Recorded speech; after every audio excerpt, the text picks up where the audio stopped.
son papa, Norway. Il veut faire quoi ce soir, Norway? Norway? Lewis. Stay.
Donc Fred et moi, on s'est rencontrés quand j'étais en formation à l'école française de Mushing. Donc c'était en 2010. À l'issue de mon diplôme, on a établi une relation un peu plus particulière. Et à partir de ce moment-là, on a décidé de vivre ensemble et de créer une seule structure qui est Expérience Montagne.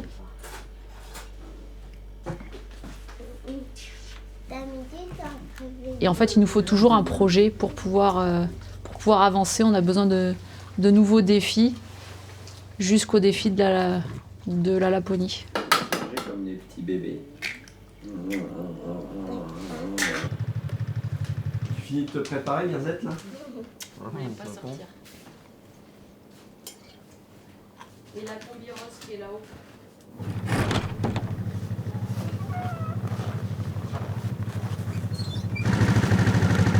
C'est bon?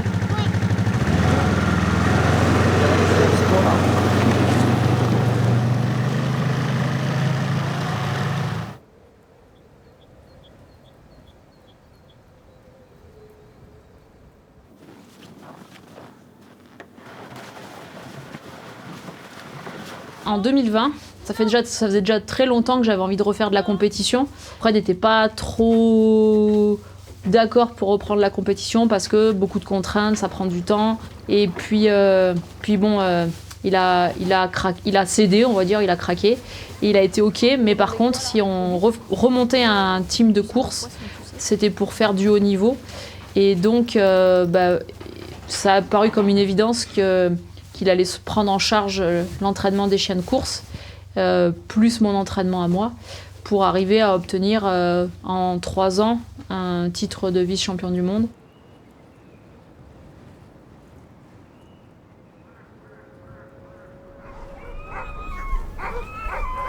Vous avez découvert qu'on pouvait aller sous le chalet.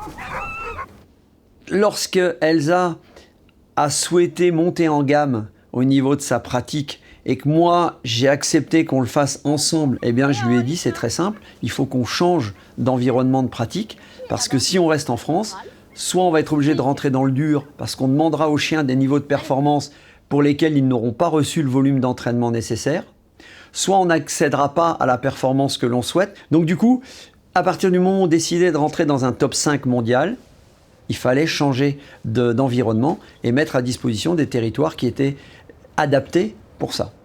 Donc on a choisi un pays nordique parce qu'on restait dans la sphère Europe, parce qu'on garde un bout de terre entre notre famille et nous qui crée des moyens d'accès plus faciles, et puis aussi un moyen pour nous de se déplacer plus facilement pour aller notamment sur des courses comme la Grande Odyssée ou comme la Les Carrodes ou comme un championnat de France où Elsa va systématiquement défendre son titre chaque année de championne de France.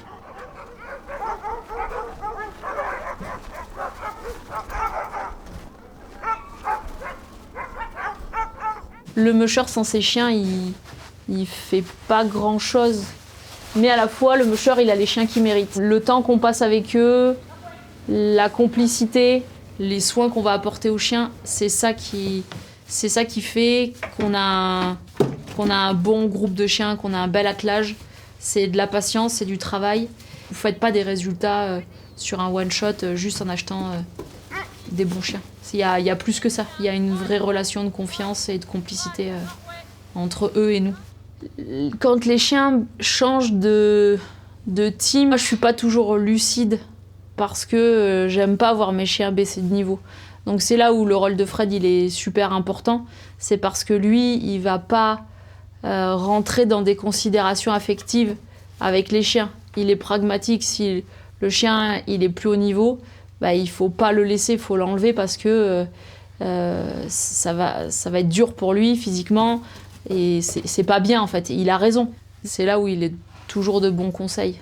Mais c'est dur à accepter. Elsa peut à ce moment-là pas forcément le ressentir de la même façon parce qu'elle est sur le traîneau, parce qu'elle a vu les choses différemment, alors que moi ce chien-là je le vois sous un autre angle et je vois qu'il est en train de jouer avec ses limites en termes de performance et c'est là où moi je vais dire là il faut qu'on arrête, ce chien-là ne peut plus rester en team A par exemple, il doit basculer en team B parce qu'on ne va pas réussir à garantir cet item duquel on ne veut pas s'éloigner, la performance dans l'aisance.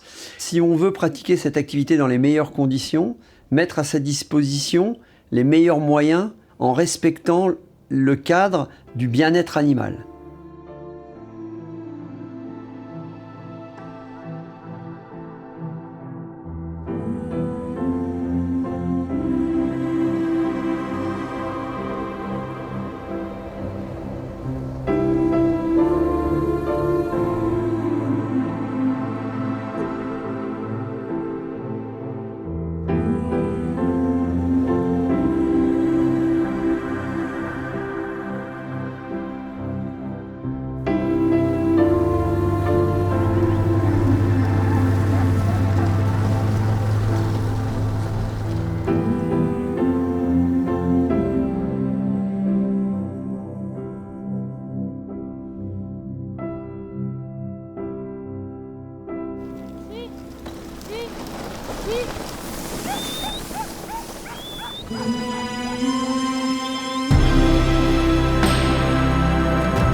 Le collier Winect, il est un super outil de travail pour plusieurs raisons. La première, forcément, c'est qu'il y a le traçage. Si je pars entraîner toute seule, par le biais des chiens, Fred, s'il ne suit pas l'entraînement, il peut très bien voir où je suis. Donc ça, c'est un point sécuritaire. Et puis, si jamais j'ai un chien qui s'éloigne de trop, ça me permet de pouvoir le localiser quand on est en libre, par exemple, quand on fait un entraînement en liberté. Si j'en ai un qui s'éloigne trop, je peux le rappeler via le collier avec une indication sonore.